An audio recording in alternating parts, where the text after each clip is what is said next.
juga punya tanggung jawab seperti materi yang hari ini kita terima. Ada tanggung jawab kita masing-masing di wilayah peningkatan layanan informasi. Ya, jadi pemberian sarana prasarana untuk mitra aplikasi tujuannya untuk itu. Peningkatan layanan informasi perusahaan. Untuk apa? Untuk menunjang agar kegiatan pelibatan masyarakat. Supaya pelibatan masyarakat bisa berjalan lebih baik, kita diawali dengan kegiatan advokasi. Simpel cara jalan seperti itu. Jadi kita datang di sini untuk bagaimana kita meningkatkan performa kita di perpustakaan. Selanjutnya kita membuka diri untuk melaksanakan kegiatan sesuai dengan kebutuhan masyarakat. Kemudian harus ada keberlanjutan. Nah, supaya ada keberlanjutan perlu dilakukan advokasi, jejaring kemitraan dengan semua pihak yang menurut kita peduli dengan literasi dan kegiatan yang baca. Untuk itu strategi program, 3 program itu dibuat. Nah, apa yang terjadi kalau 3 strategi tidak kita laksanakan? SIM tadi warna. Kalau 3 itu kan tidak buat, 3 strategi itu tidak buat seperti apa sih, kita warnanya seperti merah. Kalau salah satu saja kita buat dan 2 tidak, dia ada di posisi kuning. Kalau 3 kita buat, dia hijau. Nah, supaya tetap pertahankan di warna hijau, minimal setiap bulan kita buat. Buat apa? Rencana kerja yang dapat seperti yang belajar bikin kemarin. Minimal itu dilaksanakan kontinu. Jadi bukan hanya 3 bulan saja, tapi Januari sampai dengan Desember wajib berkegiatan minimal 10. 10 itu begini, bisa saja dapat membuat 3, tapi ada komunikasi, ada advokasi, ada kegiatan masyarakat. Nah, itu bisa dia menjawab 10. Nah, tapi harus varian juga. Tidak bisa setiap hari Bapak storytelling, terus bedah buku, terus atau layanan keliling. Layanan keliling tidak masuk. Layanan keliling tidak bisa publikasi. Tidak masuk sebagai kategori kegiatan kegiatan masyarakat. Dia hanya publikasi. Seperti tapi kerjasama dengan sekolah dia masuk di jaring kemitraan advokasi. Iya, tapi MOU atau kerjasama minimal undangan untuk berkegiatan itu diimpun. Seperti itu. Itu dia menentukan warna SIM kita. Nah, kemudian ada lagi raport yang berikut untuk evaluasi itu KPI. Karena kita advokasi, kita ada kemitraan, kita ada dapat bantuan, kita wajib melakukan pelaporan melalui kegiatan evaluasi, monitoring untuk evaluasi. Seperti apa sih kita punya dampak pelaksanaan kegiatan selama kurun waktu Januari sampai dengan Desember untuk program TPBC ini. Ada pemberian bantuan dari provinsi, berarti penerima wajib melaporkan pemanfaatan bantuan itu seperti apa. Jangan sampai tidak dilaporkan, karena kami juga harus ada capaian target yang harus kita laporkan juga ke pemberi bantuan ini. Karena kita minta dari pemerintah, kita wajib melaporkan juga ke pemerintah. Nah, nilai kita di indikator performa itu yang kita akan laporkan Bapak Ibu. Warna-warna tadi yang kita akan laporkan. Kayak mana dapat 5 harus bagus. Jangan sampai 5 ini tidak bagus. Berarti tidak termanfaatkan kan gitu. Pernah saya dapat curhatan dari kakak Joko. Katanya, saya kayaknya mau tarikin balik. Bantuannya dari bagus nanti ya. Tidak apa-apa, kalau menurut kita bisa. Ambil kembali dan berikan kepada yang lebih membutuhkan. Itu bisa saja. Provinsi juga bisa begitu. Kita akan melakukan evaluasi pemanfaatan. Evaluasi kalau tidak dimanfaatkan, kita bisa tarik dan berikan kepada di kabupaten yang untuk ini mana yang lebih membutuhkan, kayak mana yang membutuhkan. Mencari mana yang membutuhkan, bagaimana seperti itu. Jadi harus memastikan bahwa bantuan itu tersasar. Jangan sampai kita berikan kepada orang yang tidak membutuhkan. Pasti bertanya, apa tadi ada? Cici bilang, kenapa tiba-tiba nama kamu ini yang muncul? Sebelum penentuan penerima, kita kan ada pertemuan pemangku kepentingan. Di situ, maaf, petinggi-petinggi kita kasih beberapa usulan. Jadi ini bukan keinginan kita di provinsi, tapi atas usulan dari kabupaten.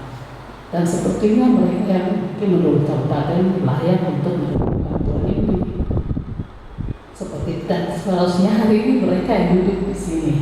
Tapi tidak apa-apa, Harapan kami kakak adalah yang nanti jadi perpanjangan tangan ketika kita lakukan kegiatan BIMTEK secara online. Semoga bisa ya. Saya sudah coba kemarin Fakfak bisa. Fakfak 3 hari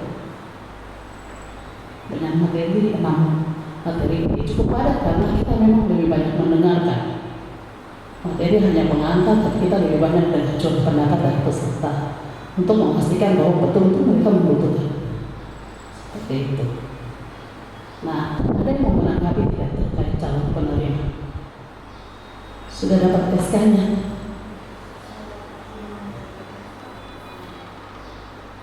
SK penerima bantuan. Tidak tanya apa saja yang nanti mau diterima.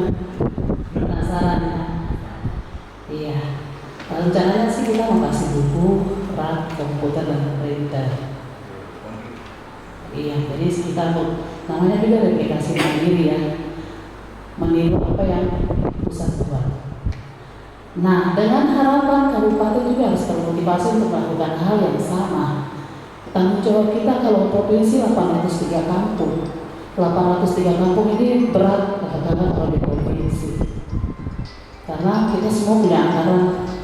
Jadi dengan cara apa juga anggaran itu dimanfaatkan lah. Jangan berpikir bahwa saya harus melakukan tahapan lengkap nih. Ada sosialisasi, ada BIMTEK, kemudian pemerintahan mata sana, pendampingan atau mentoring dan monitoring. Tidak perlu berpikir sampai sejauh itu, kecil saja, cicil-cicil saja sosialisasi di BIMTEK, kasih satu paket. Di hari pertama bisa sosialisasi 90 menit, kemudian lanjut BIMTEK sampai hari terakhir. Dapat aplikasi mandiri. Ada uang lebih atau advokasi untuk bantuan sarana prasarananya. Misalnya punya hubungan baik dengan anggota DPR, kita tidak berpolemik, tapi apa salahnya kita minta kewajiban mereka sebagai wakil masyarakat yang ada untuk melihat kampung-kampung dari dapil. Kita butuh buku sekian, bisa mereka yang kasih, tapi tetap masuk verifikasi mandiri kabupaten. Minta buku di mitra yang punya CSR, misalnya perbankan atau perusahaan-perusahaan besar yang ada kewajiban CSR-nya, itu dapat dari sana. Baru kakak pendampingan. Kayak saya tidak perlu ke Bintu nih, cukup telepon kakak Cici, saya mentoring kan. Kakak tanya kakak Neng, saya punya skrip begini. Kakak cukup tanya kakak Neng, saya begini.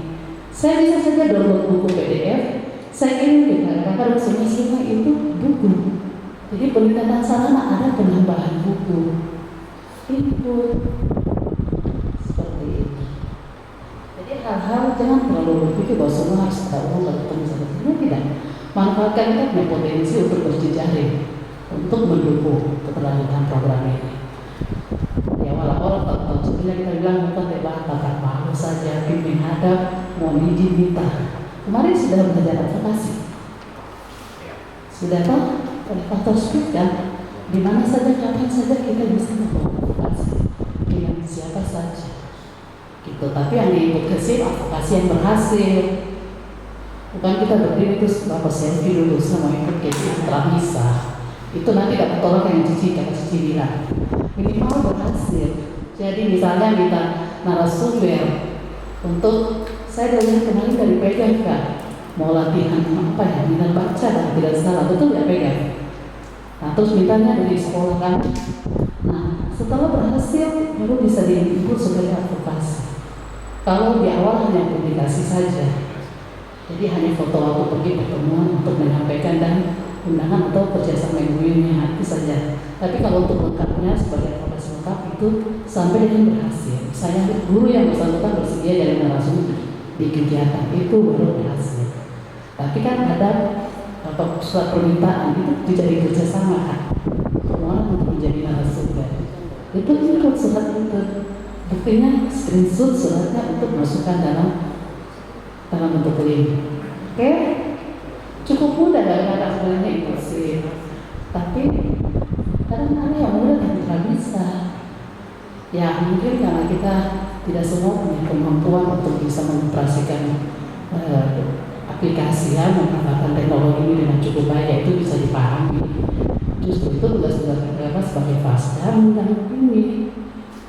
Kalau di Wondama keren loh. Kakak Via itu punya akun semua mitra. Jadi ketika misalnya di Desi jaringan tidak bagus, dong kirim saja foto atau datang ke Kakak Via, nanti Kakak Via yang tolong input. Intinya tidak lebih dari 10. Waktu dong pas ke Wondama, dong kasih tahu inisiatif kegiatannya, dong kasih tunjuk, terus kasih masuk di punya media sosial. Tapi ya ini publikasinya, tapi ya bantu ini pelibatan masyarakat. Itu tidak apa-apa. Jadi adminnya bisa punya daftar. Makanya saya punya daftar email kakak dan semua, daftar telepon kakak dan semua. Karena apa? Ada admin bilang ya, ketika pengusulan NPP data tidak lengkap, saat ini kan ambil daftar apa? Aku untuk input seperti itu kan? Itu praktik-praktik baik yang harus kita pakai. Karena kita punya jangkauan wilayah yang luas. Ada 3T di Papua Barat, ada 3T di Papua Barat Daya. Jadi kita wajib jadi admin profesional, menjangkau semua, bantu semua. Saya yakin pegang juga nanti begitu. Jadi admin kita bilang super, iya. Jadi selain kakak pun juga bertanggung jawab sebagai fasilitator. Bantu juga teman-teman admin pengelola perpustakaan dan sekolah TBM untuk bantu posting. Oke, seperti itu sedikit dari saya. Materi itu apa? Dampak layanan. Saya. Kita lanjut atau kita rehat sebentar? Ada teman yang mau muslim mau ibadah. Sampai jam 12 sudah. Kalau gitu kita lanjut materinya. Iya, lanjut. Kan jam tutup kan? Oke ya. Oke. Sesi 5, tapi saya ini cerita berdiri, jadi kadang mohon maaf. Lanjut sesi 5. Hah? Yang diberikan.